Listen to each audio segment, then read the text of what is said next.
Is there an awkward pause at the beginning? You think? Is it awkward enough for you to just hold it there? They might think it's a picture. Jiggle it a little bit. You made that awkward. Story of my life. Good morning. So, started on Friday. Members only get to take advantage of our Black Friday sales all month. This deal started on Friday. 365 tack pack, $5.99. That's pretty wild and crazy. We also still have these Andersons on sale with the dust cover open, and it's too tall for me to reach it, so that's going to annoy me. But $4.99 for this. Again, members only. Come on, camera. Members only can take advantage of these Black Friday deals. We will stack another deal each week. The Anderson was the first week. The SIG tack pack. Man, my glasses are crooked as hell on my hat. The tack pack started on Friday, and those deals will be available for everybody on Black Friday if there's anything left. We definitely have a good number of things here, but if the members take advantage of it first, that's one of the many advantages of being a member here, is you get to do deals like that ahead of time. Sometimes. Most it's of a the time. case, yeah, it is. There's all sorts of reasons to become a member. Why do we have just your coffee cup of your? There you go. Good morning. Good morning. Did you? Oh, you did. Okay. Got any SBRs? We do have. Is there SBRs on the wall, Daniel? I think there's one, right? There was. What's that? Is that a? No, it's not CMG. It's a SIG. Oh, it's a brace. Not currently. All right. We did have, I think, a Daniel on the wall, but there was a big sign on it that said it's an SBR, so it would be pretty easy to see. We don't have any on the wall currently, Fred, but obviously you can order whatever strikes your fancy. Wouldn't take or much you can to create one. Yeah, buy a pistol and build an AR or build a SBR. And then ask the ATF for permission. Yep. Speaking of the ATF, Eugene, good morning. Yeah, speaking of ATF, different ATF, but we have this ATF raffle going on. we need a backwards one. We do need a backwards one, Charles. Charles. This is something we do annually with Mark Cox.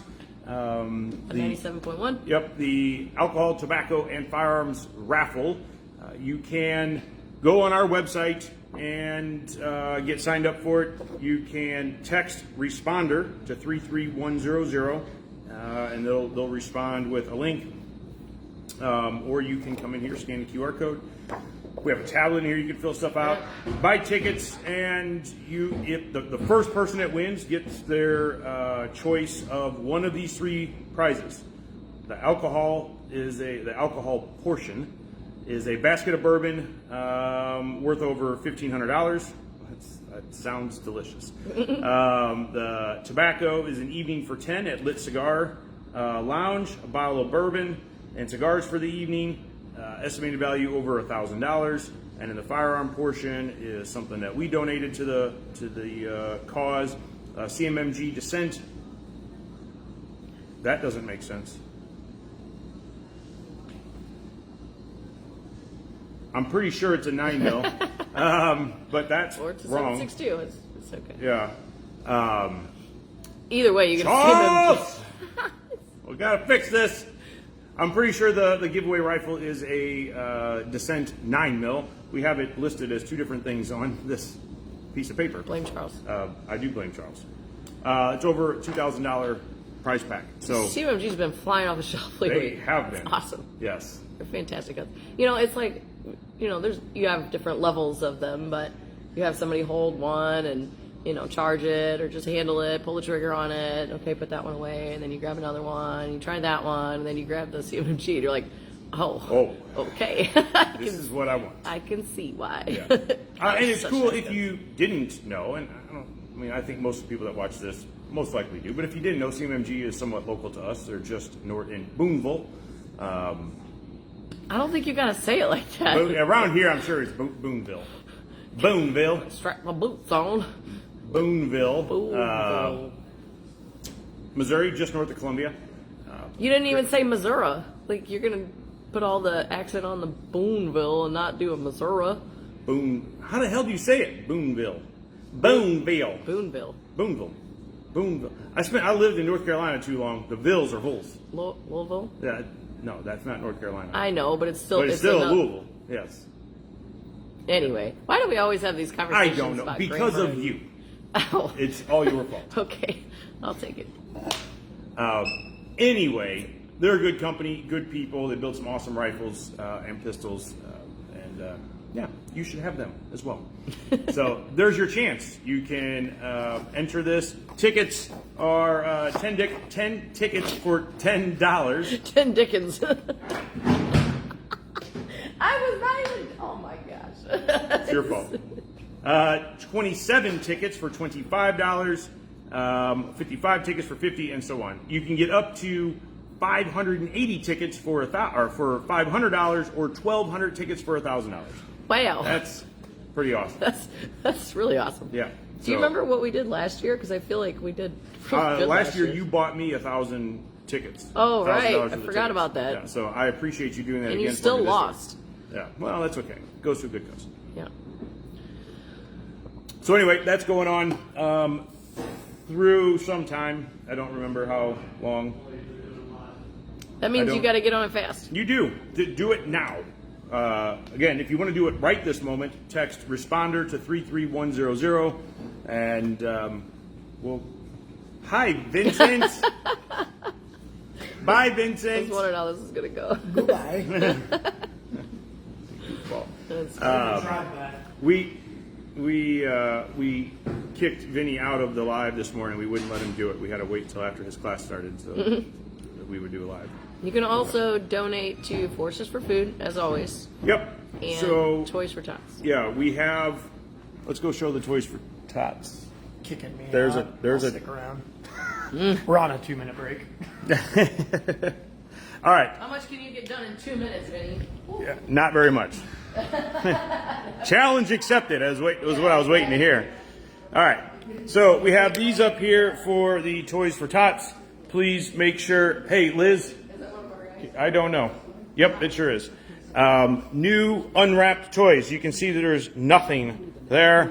Nothing there. We need you guys to bring in new toys. Don't go find something out of your basement that's been loved on for 30 years that you're bringing in here. These are new unwrapped toys that you can bring in, drop in those boxes. They are very empty right now. So please bring stuff in. And then we are always collecting for Forces for Food, which today, hopefully you realize, is Veterans Day. And some of our vets need some help. And Forces for Food is located down in Jefferson Barracks. They're a free food pantry, or pantry, not just food pantry, for active duty and veterans that can come down and get whatever kind of household items. So you can always bring stuff in to donate to Forces for Food. That could be paper towels, it could be toothpaste, toothbrushes, or canned goods, non-perishable, non-expired. Again, don't go find stuff that you have growing extra stuff in the back of your refrigerator or your pantry and bring it in here. Be a good person. Bring in some items for people that are less fortunate than you. Please and thank you. Hi. What are we talking about today, Miss Elizabeth? The fight after the fight. The fight after the fight. What does that mean? Well, Does that mean that I punched you in the face and then we're at jiu-jitsu and I punched you in the face and then you move on to the next person? I mean, it could. Okay. What are we talking about? Well, we'll just focus on defensive use of a firearm. Okay. And what happens after that initial physical fight? All I saw in the video was Vinny's head like just poke up right over the top of yours. Someone's got to screenshot that later. One of our students will. Yes. Yeah, that could be like one of our album covers, but just a weird one. Anyway, so a lot of times we don't consider the after effects of using a gun defensively, and you will find yourself in much more of a predicament than you may have expected. So we wanted to talk about the fights after the fight. So really what we're talking about is the fights, multiple, plural, after the fight are definitely a consideration. You have to win the first fight first for the rest of that stuff to matter if we're talking about life or death, right? Yeah. But those after fights are just as important of a consideration, right? Because they can be Brutal. Yeah, they can drag you through the ringer for sure. So before we get into the fights after the fight, what about the fight? What about it? I'm getting ready for a fight. She's great. Jacked up this morning. So have you considered whether or not you're going to win that fight? You say it all the time, you know, we always envision ourselves winning. Which is important, right? Sure. You don't want to go into a fight like, hey, let's roll, and I'm going to lose this one, right? Like that's Sure. not a Bad. great mindset. But when you're talking about a real fight, you need to realize that you might not win, Yeah. right? Doesn't matter how tough you are, or I mean, I guess it matters. It plays a part. But even high-level fighters can lose a fight, right? They can get outnumbered. This might just get super lucky. They might be blindsided, whatever. But we always envision ourselves winning the fight and being triumphant and being hailed the hero. That's not always how things play out, right? You might lose the fight, and that's something you have to realize. That's what helps keep me from inserting myself into problems that might lead to a fight. Yeah, and that's primarily why we bring up that very first physical fight and like that you could lose it, because we want you to weigh your options. You know, like don't just get into a fight because you have the means to. I don't want to say win the fight, because that's not the goal of a defensive gun use for sure. But you know, John Correa from Active Self Protection says it all the time. It's like, don't go to a place with your gun that you wouldn't have gone without your gun. It's like that's not a good idea. Like, so choose your battles, because that physical fight, that very first fight, might not be in your favor.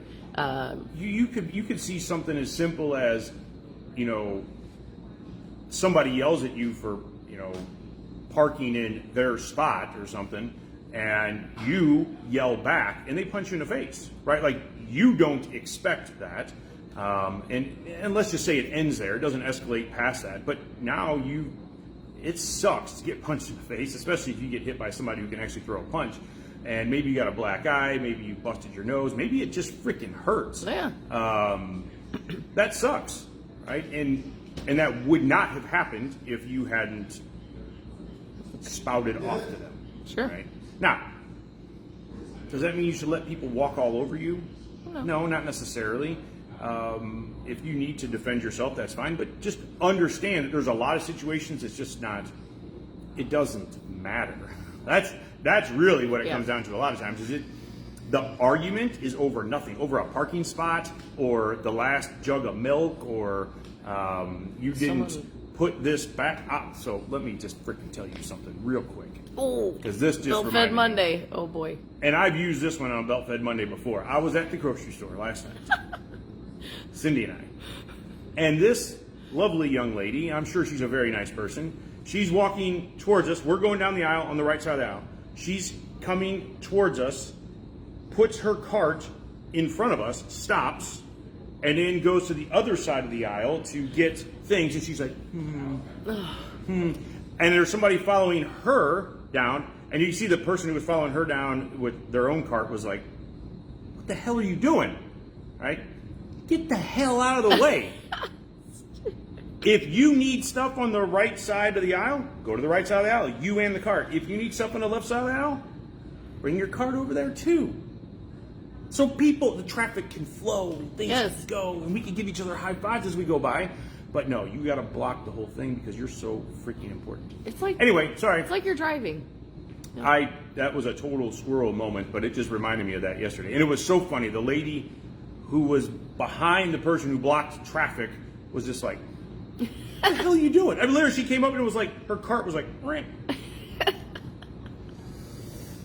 Sorry, I don't even know where the hell we were. We were going to say good morning to Samantha and Gordon. Good morning, Samantha. Good morning, Gordon. Good morning. Okay, so the first fight. Carts have wheels. Yes. Could have just shoved her out. Oh, I wanted to. I was so close to being like, I'll move the cart for you. I did But, that. I did that. Now I just did the thing that we were told not to do. Sign language. To Gordon, yeah, too. to Gordon did well. Gordon. Again. Now I just lost my train of thought. We were talking about carts. Yeah. Anyway, It doesn't so we talked about the initial fight, the one that everybody thinks about, for sure, at least to some extent. Yeah. Now let's just highlight really quick that road rage thing that we were talking about earlier. Okay. There's this video of these people back and forth, van, another car, and stuff, and one keeps cutting the other one off and whatever. If you watch the whole thing, you start to see where the aggression starts and who started it and so on and so forth. But there's a certain part of it where this van pulls over, and I think the van pulls in front of the car and slams on their brakes, and they get out, and two guys get out, and they go up to the driver's side of the car behind them. And flip. It was the van that was it was the van that stopped. Yeah. And those guys got out and ran up to the van. So regardless, doesn't really matter. the front car guys got. Well, turn around. The guys in the front vehicle got out and went to the driver's side of the second car, the one in the back, and they started punching into the car. And little did they know, the guy in the driver's seat had a gun and started shooting out at him, and shot one of the guys, and he fell into the other car that was next to him and everything, and they ran off, and the girl gets out of the car and starts screaming and all kinds of stuff, and they probably didn't expect that. And that was totally unnecessary. The whole thing was completely unnecessary. Absolutely. People accidentally cut you off all the time. And you don't know what they're willing to escalate for or to, and when and where and how. And it just is not ever worth it. Not ever. I've never in the history of anything seen road rage that made sense. No. It's just ego. And I know it's hard. I can't. Oh, man, it's hard. It is. I'm not going to discredit that. It is an absolute conscious decision that I have to make. Now, some people are just more docile than others and have an easier time with it. It is absolutely a decision I have to make. And I will catch myself I just want to get right up on their back bumper and let them know how mad I am. Mm-hmm. What does that solve? Even if I do. Yeah. What does that solve besides me driving like an idiot? I mean, that's it. Right? It makes me nervous for my kids. I have 16-year-old twins who are new to driving. They're going to screw up, right? They're going to cut somebody off and innocently cut somebody off, right? They're not going to do it on purpose. And somebody's going to get pissed at them, and then they're going to get pissed at them, and then we've told them both, just let that stuff go. If somebody's going to flip you off, you see somebody flipping you off in the rearview mirror or flashing their lights at you, just let it go. Let it go. Or get out of the left. And if they start riding your butt and are being aggressive, go somewhere. Get off the road, right? Pull into a parking lot somewhere. Now, if they follow you. So here's an interesting thing. This happened with me and Austin, my youngest. We were coming up here to shoot, and Manchester Road was a parking lot, and there was somebody coming out of the QT across the street, and he was trying to make a right onto Manchester Road, and he was trying to get all the way into the left lane. Well, he pulled out in front of somebody, and traffic's pretty much stopped, and this car honks the horn. This guy rolls his window down, and he's yelling and screaming. He's yelling and screaming at me. I didn't do anything, right? I'm sitting there, and I'm in the left lane, and finally the light turns green, and he pulls in front of me. He gets in the turn lane. I get in the turn lane. He turns left. He ends up pulling into our parking lot, and I'm like, oh, boy, this guy thinks that I'm following him. Yeah. Now, and of course I wasn't. And I just told Austin, I said, if he says anything to us, I just want you to turn around and go back to the car. Right? And he didn't. We got out of the car. We pulled into a further spot away from him in the parking lot, and we took our time getting out and just walked right past him and came inside, and thankfully it didn't escalate from there. But that's what was going in my head, is this guy thinks that I'm mad at him and thinks that I'm following him into this parking lot to have an extracurricular talk. And that wasn't. I've actually chosen to not, like, you know, if I'm pulling into my subdivision and this car had cut me off or something right before, and we end up making all the same turns, I've actually chosen to, like, take a different route just so I don't make them think that I'm following them. Now, honestly, most people don't even pay attention to that. But I've also chosen to go a different route if I think that someone, like, if I accidentally cut somebody off and now they're following me and they're up on my butt or something, and it's like I have chosen to take a different route. You know, call it paranoid if you want, but it's not worth it to me. Yeah. If I can just take a different route and, you know, it's, I don't know, just makes more sense to me because people get angry for all kinds of things. So Gordon says, reach in my car and it's on, which is what happened here, right? In the case that we're talking about, the video we're talking about, these guys end up pulling over. Car A that's in front jumps out, walks up to car B, and aggressively reaches in the car. Look, it's hard to tell from the video, but I think he swings into the pretty car. sure. That's what I'm saying. It's almost assuredly he's throwing a punch. But the view is from a little ways back, so it's hard to tell definitively, but most likely that's what's happening. But what if so I told Elizabeth this morning, the very first video I saw was just that, was just two people jumping out of a car and running up to the minivan, throwing a punch, and then the minivan driver shooting one of the guys. That, to me, looks like a legitimate, I don't want to say it that way, legitimate shoot, but a good shoot, being that this person could articulate that they had nowhere else to go, and they felt like they had a substantial risk of death or serious physical injury, and they had to use their firearm to protect themselves or their family. I don't know how many people are in the thing. Yeah. And those are all things that would go towards that reasonableness of making that choice. Sure. Reasonableness. Now, but then later I saw the same video, but I saw more of the same video, and they were both vehicles, A and B vehicle, were participating in the road rage. You know, the van, you know, swings up and cuts off the car, and the car comes around and cuts off the van, and you could tell they were going back and forth. Does that change the reasonableness of the shooting?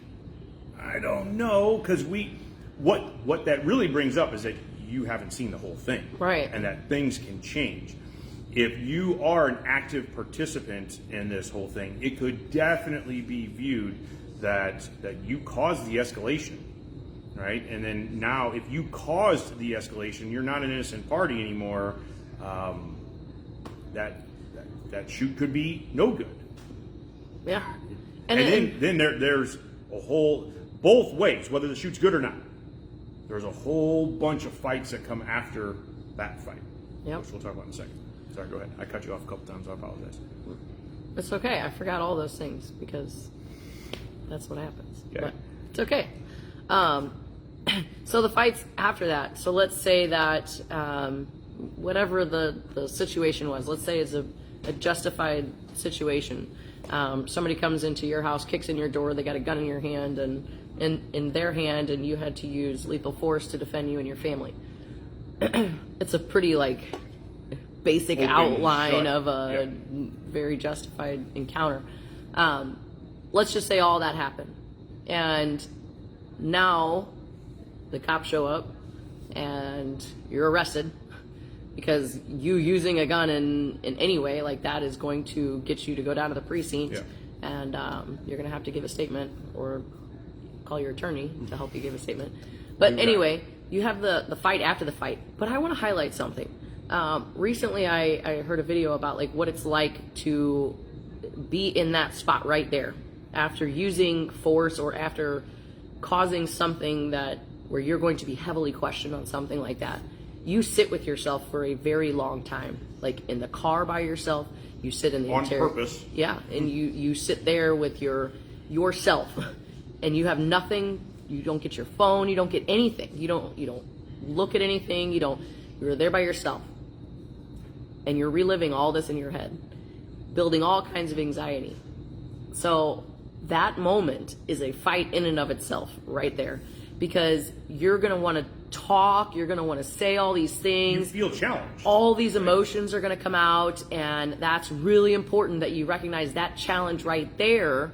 That is intentional. Those are ways to get people to let it out. Word vomit. But don't. And that goes for, let's say after it happened, you call 911, cops are on the way, and you decide to talk to your neighbor. It's like, well, they showed up, and this happened, and this happened, and this happened. Now that neighbor becomes somebody that the prosecutor can call in and re-articulate what you said in that moment, which could be very wrong. Yes. Because of all the false memories, all the adrenaline, all the cortisol in your body. So it is really, really, really important that you get okay with just spending time with yourself in these crazy anxiety-ridden moments. And don't say anything. Don't say anything to anybody. And know that, and you need to have these conversations with your family and your kids, that they don't say anything to anybody. Because those things can come out in court and they don't get to plead the fifth like you do. Now, I'm not saying that having a lawyer come in and everything, your attorney is going to help you lie about any of this. That is 100% not what I'm saying. But they will help you relive the situation and ask the right questions to get you to understand what you really outline the story, and it's without emotion, it's with objectivity. Yeah. So be quiet until you have an attorney present, and then let them guide you through that process. And then that first battle of sitting with yourself is going to be massive, massive. And even before trial, even before all the things, you still need to keep your mouth shut. There are some people that have gone and given stories about what they just went to, like they did a podcast or they did an interview or something to talk about what they lived, and they haven't gone to court yet. That is such a bad idea. Ooh, man. That's such a bad idea. Yeah. So be mindful of that human nature to want to share these things.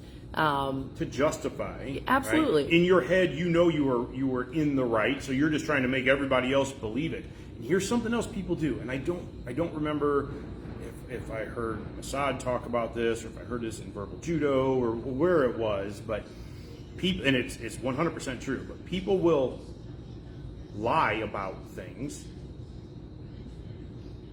for their benefit to try to make them sound more correct, embellish a story. They're let's just say the situation happened at the house you were talking about, the shooting was 100% legit.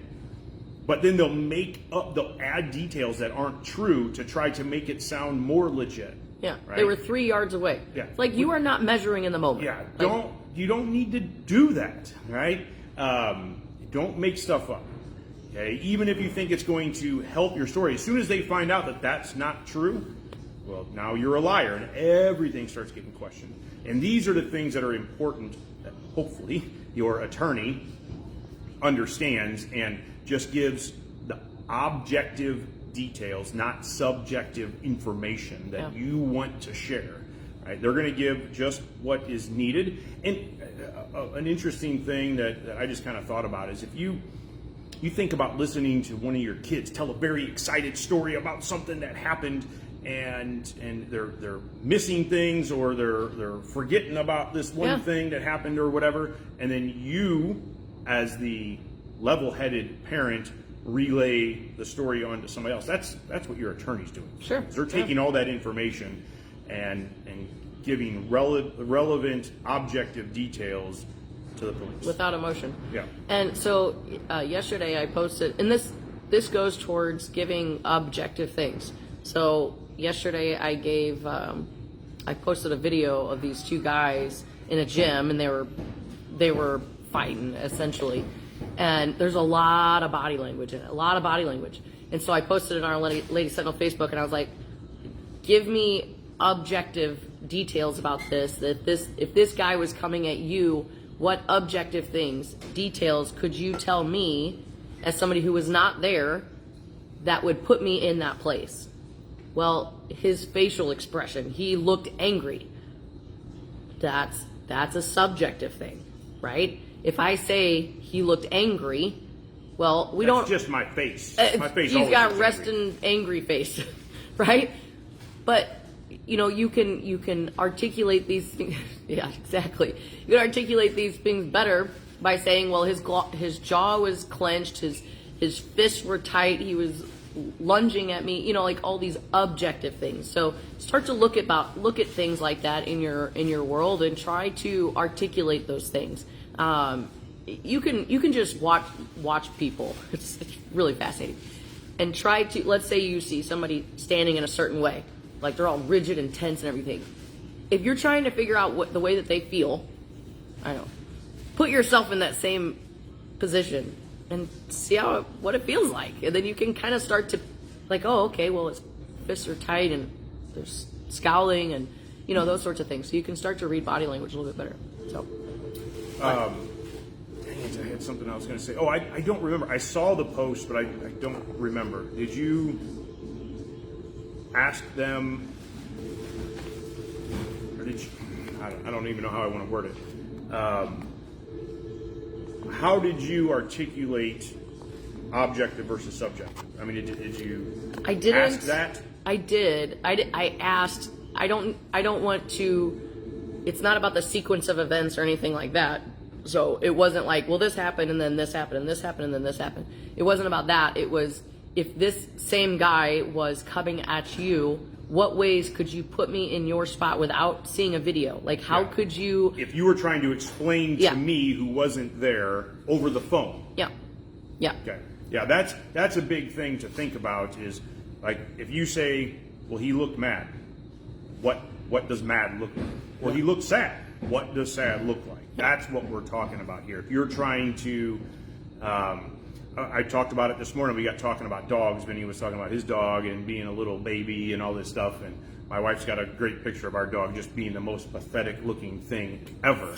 And I was explaining that picture without the picture of, him laying his head down and just his little eyes being up in the air. And, trying to paint the picture versus just saying he looked pathetic. Yeah. What does that mean? Right. So, okay. And that's all going to be part of the legal fight, which is also, that's a very big fight after the fight, the legal fight. You're going to have to appeal to other people who are not you, who think differently, who have had different pasts, different histories, different experiences, may love or hate guns, may love or hate this, all these differences of opinions. That's why objective details matter so much, because something subjective to you could completely rub somebody the wrong way that's judging you, or vice versa. So, and they might not be able to understand your reasonableness based off of your subjective feelings. So learning how to articulate things to explain your reasonableness, what happened in that moment, what you knew at that moment. If someone is coming up to you and about ready to punch you in the face and you decided to pepper spray him, like, he was just going to punch you in the face. Why did you pepper spray him? Well, he had cauliflower ears. So it's like, but you can't after the fact say, well, I learned that he's an MMA fighter. Yeah, I found out later that he boxes for a living or whatever. So it's what you knew in the moment. Supreme Court's been very, very specific about that. But that legal fight is a huge fight. And if your goal is to get home to your family at night, if you're in jail, you are not getting home to your family and you're draining everybody's finances and causing a ton of stress in your life. And then you have to consider the media fight, because depending on how high profile of a case this can get, you're going to be plastered all over the news, at the very least, or social media or whatever. This exposure to other people in your life is going to become very apparent. However, to whatever level that they put you up there like that, it's not like they're going to come back later and tell everybody, well, they were proven innocent. Okay, case closed. Because of A, B, and C.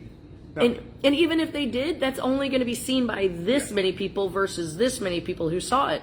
And as much as you think that people's opinions of you don't matter, go try to get a job, go try to have a social life afterward. Like, you will be forever changed.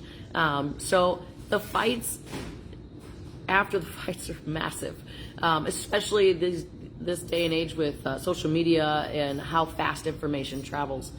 So it's extremely important to consider all of these consequences, not just that physical fight there in the moment. Good morning, Janet. Good morning, Ritz. Good morning. Something that I thought was really cool. So on Saturday, Liz was teaching a women's only CCW class, and I popped in here and there for one thing or another. And I don't remember if this was before or after we were done shooting, but we got one of the ladies in class said something about, we're talking about the complexities of the fight, right? And she said, I really, really wish that people would come in here and hear this, because people think, and I think she thought, right? People think that we, gun owners, just want to go out and look for a fight. We, people who carry a gun defensively, CCW holders, just want to go out and look for a fight. And we spend an awful lot of time in our CCW class, which is about defending yourself and your family, telling you don't get into a fight, right? Like, these are all the problems that go along with getting into a fight. Absolutely be ready to do it if you have to. Be willing, ready, and willing to do it. But the goal is not to get into the fight. Yeah. And I love to hear that. We have plenty of stories that way where people are like, this totally caught me off guard because I thought you guys were going to spend all day telling us, carry a gun and stop bad guys from doing bad things. That's what cops are for. Yeah. Right? That's not our job. Our job is simply just to go home. So Now, not to mention the moral fight of having a Tim, good morning and thank you. potentially taking a life. You would battle with that for the rest of your life. That is massive as well. So then you might be considering, like, what? I don't know that I'm even willing to do this. That's valid. And you should start questioning that, because it is a big responsibility. High consequence. Very high consequence. But then you got to ask yourself, what is worth fighting for? Okay? You have to ask yourself why. What's your reason behind even considering this guy to begin with? And is your value of life and your family's life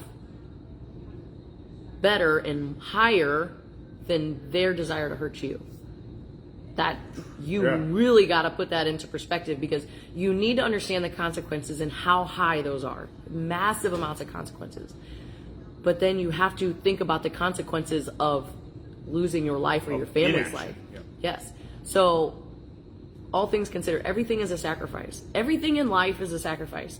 And the moment that you just think that you're good going in this direction, you have to understand what's on the other side. That's why heaven and hell exist. Like, you want to get to this thing, but are you just running away from this? Like, it's so important that you always understand the balancing game there, because it's massive. So, it's high consequential. But your family and yourself are so important. Yep. So important. And worth it. What else you got? We got a few minutes if you want to go deeper, or if you want to not. Do you have anything in mind? No, not necessarily. I mean, just multiple fights, like we've talked about, the legal fight, which let's define, well, not define, but generalize the legal fight. That's what happens immediately afterwards when you're trying to justify, right? Because if you use lethal force, right, and somebody died, you're committing homicide. And then it's trying to figure out if they're going to press charges. Does the prosecutor think that what you did was justified? Was it justifiable homicide because of whatever the reasons were? That starts your legal fight right there. Yeah. Right? If they don't think what you did was justified, they're going to bring charges. Well, now you've got a much longer legal fight that could end up in court. It may not, absolutely, but good chance that if they bring charges, you're going to end up in court. Which means money. Oh yeah, Lots of money. Lots of money to pay somebody to run their mouth for you. I'll typically say, if you have to use force to defend yourself, you need to shut up. You need to pay somebody to run their mouth for you. Don't run your mouth. And you want somebody who has resources, because it's not just one person doing this for you. You're like, well, I have a good attorney. But does that attorney have resources to do the research, to look into these things, to look into these things, to look into these things? Talk to experts. Expert witnesses. All these things cost an extravagant amount of money. Like if you look at some of the higher profile cases, they were in the millions of expenses for just criminal defense. So consider that ahead of time. because it's not going to be cheap. It's going to drain you of everything you have. Your homeowner's insurance will not cover intentional acts like using force. So it's really important to recognize those things. Don't think like, oh, I'm good. My homeowner's insurance will cover it if someone breaks in my house and I had to use force. Like, that's not going to happen. So just do your research. Find out what's best for you. There are programs to help you with these things. It doesn't matter who, what. We're not going to put our 2 cents in there for that, but there are options to consider. But mentally prepare, and have these questions answered. And again, I can't tell you how important it is enough to have these conversations with your family to make sure that, for one, if someone starts kicking in your door, what the heck is everybody going to do? Because there's this video that I show on my CCW of this guy, I think on accident, coming into this family's house. I don't know. I don't think I know it's creepy, but he seems so confused. Maybe he was really high on drugs, which is not uncommon. So anyway, so this guy comes in and there's, mother and children and dad's on the couch. The dad stands up to address the situation and there's mom and multiple kids, 4 or 5 kids in there. And they all just stand there screaming and yelling and everybody's just causing chaos. And it's a really good indication that if you don't have a plan, that's what's going to happen. Like it's chaos, and nobody can think clearly in that amount of chaos. And you don't want your kids or your loved ones involved if they are not there to defend or do something specific. They need to go away. They need to go to your safe room or whatever. Be prepared to call. They need to be calling 911. Give everybody a job. Even a 2-year-old can be taught how to dial 911, or at least go hide in the closet or go where they need to go. Give everybody a plan, so that way you guys have a whole safety team, not just one defender. So I started laughing because I was thinking about Miss Peggy. Good morning, Kent. Good morning. You're talking about, I don't even know what you said, but made me think about fight, flight, or freeze response, and all these recent, because of Halloween, the videos of kids and adults being scared by things. And man, you see some of the fun stuff. Some of these people legitimately freezing and falling over and stuff. Oh yeah. And it's actually, it's a great video to watch natural responses to a stimulus that they weren't expecting. It's so awesome. yeah, the freeze. Janet, thank you. The freeze response is not what you think it is. Yeah. That's usually just decision making. If you see something happen, you're just like, that's not freezing. Freezing is like those little goats that fall over after they scream or something. Dude, like, and you see it in some of these videos. You see some they of go these kids stiff. go, ah! And just boom. That's a freeze response. You literally, it's like your body goes into rigor. Everything is completely tense, and you don't have have a no choice. over your body. There was a survivor out of Virginia Tech shooting way back when that talks about his experience with this, and it's fascinating, very fascinating. So, but yeah. Anyway, that's all I got to say about that. Coming up, you should see today a short little video. Liz and I shot a video last week. Well, let me back up for a second. I shot a video a couple weeks ago of drawing from a holster with some par times so that people could play along. It was an outside the waistband holster. Liz and I shot a video last week of us doing the same thing, but from concealment, with the intent of you guys being able to watch it and try to practice your draws and meet these same par times. We start at 3 seconds, bring it all the way down to 0.8 seconds, and talk about some stuff. Well, we were shooting video for a while, so we have some kind of bloopers and just fun stuff. So we edited a short little video together of that I think is going to go up today. So you got to watch it. Please It's pretty funny. laugh at us if you want to. Go to our YouTube page as well and Like and subscribe. Like and subscribe, please, because we don't have enough people watching us there. Most of you guys, well, obviously all you guys right here, right now, are watching us right here, right now, and these videos get put up there every day as well. But yeah, go check that out. Check out our YouTube page. We're going to start trying to do more stuff there. Me, Vin, Liz, with some drills and dry drills, shooting drills, and so on and so forth. So check that stuff out. And again, today's Veterans Day. Happy Veterans Day to all you badasses out there. And happy belated Marine Corps birthday. My brain's moving. I was telling her this morning, my brain's moving a little slow this morning because yesterday was the Marine Corps birthday, and Got to celebrate. You partied too hard. Yes, which is crazy because I didn't party at all. But my body's old, so Yeah, it got don't an take extra much. glass of whiskey. Yeah, a little extra glass of whiskey that I don't normally have. Yeah.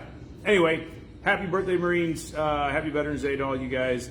If you need something, come see us, 14803 Manchester Road in beautiful Baldwin, Missouri. 10 to 8, Monday to Friday, Saturday 9 to 6, Sunday 10 to 6. We got all sorts of cool stuff. Come hang out with us. You guys stay safe, be nice to one another, and we'll catch you soon. Later.